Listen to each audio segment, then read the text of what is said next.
This channel does not promote any violent, harmful, or illegal activities. All content provided by this channel is meant for an educational purpose only. Top quality और consistent performance के लिए सिर्फ silver pump नाम याद रखना। লোকসভা ভোটে কংগ্রেসকে vote দেওয়ায় পিটিএ মারার অভিযোগ। ঈদে বাড়ি ফিরতেই রঘুনাথগঞ্জে বাবলু শেখকে পিটিএ খুন। অভিযোগ সেকেন্দ্রা গ্রাম পঞ্চায়েতের উপপ্রধানের অনুগামীদের বিরুদ্ধে। ঘটনার পর থেকেই পলাতক তৃণমূলের উপপ্রধান তারু শেখ। উপপ্রধানের অত্যাচারে ভোটের পর থেকেই ঘরছাড়া কংগ্রেসের 7টি পরিবার।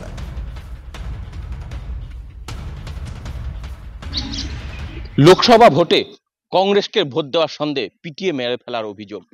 গ্রাম ছাড়া ছিলেন বেশ কয়েক মাস, গ্রামে ফিরতেই তাকে পিটিয়ে মেরে ফেলা হয়। শুধুমাত্র যে বাবলু শেখ গ্রাম ছাড়া এমনটা নয়, আরও 6 থেকে 7টি বাড়ি এখনো গ্রাম ছাড়া। কারণ তৃণমূলের উপপ্রধানের ত্রাসে কাঁপছে গ্রাম। এই সেকেন্দার পাতলাতোলা গ্রামের মানুষজন এই উপপ্রধানের আতঙ্কের দিন কাটাচ্ছে এবং অনেকেই ঘর ছাড়া রয়েছে এখনো পর্যন্ত। তবে এখনো পর্যন্ত পুলিশ প্রশাসন কোনো ব্যবস্থা নেয়নি। গতকাল বাবলু শেখ খুনের পর থেকে পলাতক রয়েছে উপপ্রধান। কিন্তু ভোট পরবর্তী যে হিংসা, বিধানসভা হোক বা পঞ্চায়েত, সেখানে লোকসভার ভোটেও কিন্তু বাদ গেল না। বিজেপি এর আগে অভিযোগ করেছিল তাদের কর্মীদের ঘর ছাড়া হতে হয়েছিল। সেই রকমই মুর্শিদাবাদে কংগ্রেস কর্মীরাও কিন্তু ঘর ছাড়া। একটা সময় তৃণমূল করত, কিন্তু তারা কংগ্রেসকে ভোট দিয়েছে এমন সন্দেহেই কিন্তু এই তৃণমূলের উপপ্রধানের অত্যাচার। সব মিলিয়ে আতঙ্কের দিন কাটছে সেকেন্দ্রায়। মুর্শিদাবাদ থেকে ক্যামেরায় সিদ্ধার্থর সাথে কৌশিক, TV9 বাংলা।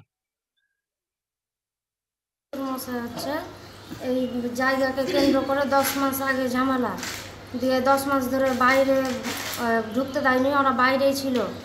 দিয়ে পাহাড় ধরে ঢুকিয়েছে, দিয়ে তো 3 দিন হলো মেরে দিল সব বলে পিটিয়ে। এখনো কি গ্রাম ছাড়া মানুষ আছে? হ্যাঁ, এখনো গ্রাম ছাড়া আছে। 10 মাস আমার শ্বশুর তো 8 মাস বিদেশে থেকে এলো, 3 দিন হলো ঢুকেছে, পাহাড় ধরে ঢুকেছে, পিটিয়ে মেরে দিল। তারপর বাড়ির লোকজন কোথায় আছে? বাইরে আছে। কি কারণে? এই যে আগে এই জায়গায় নিয়ে ঝামেলা হয়, এই জায়গা নিয়ে ঝামেলা হয়, বাইরে আছে। তো কেন বাইরে? কেন কারা করেছে বাইরে? ওরে ভয়ে, ওর ভয়ে। কাদের ভয়ে? এই যে কারুদের ভয়ে। ও কারু কি করেন? কারু কি করে? কারু তো টিএমসির উপপ্রধান। কারু মীমাংসা করে, আপনার ভোট নিয়ে আমার ভোট নিয়ে কারু বড় হয়েছে। সে কারু মনে করো সবকে উন্নয়ন সে করেছে লোক দিয়ে। আক্রোশ জামান এখন থেকে তৈরি করছে যে যারা টিএমসির বিরুদ্ধে ভোট দেবে বা যারা নাকি টিএমসিকে অবমাননা করবে, তাদের বিরুদ্ধে এরকমভাবে একটা ত্রাস বা একটা সন্ত্রাস সৃষ্টি করে নিজে বিধানসভাটা পার হওয়ার চেষ্টা করছে। তার ফলস্বরূপ এই মার্ডারটা হচ্ছে কি, কিন্তু সেটাও কিন্তু একটা ঘটনা।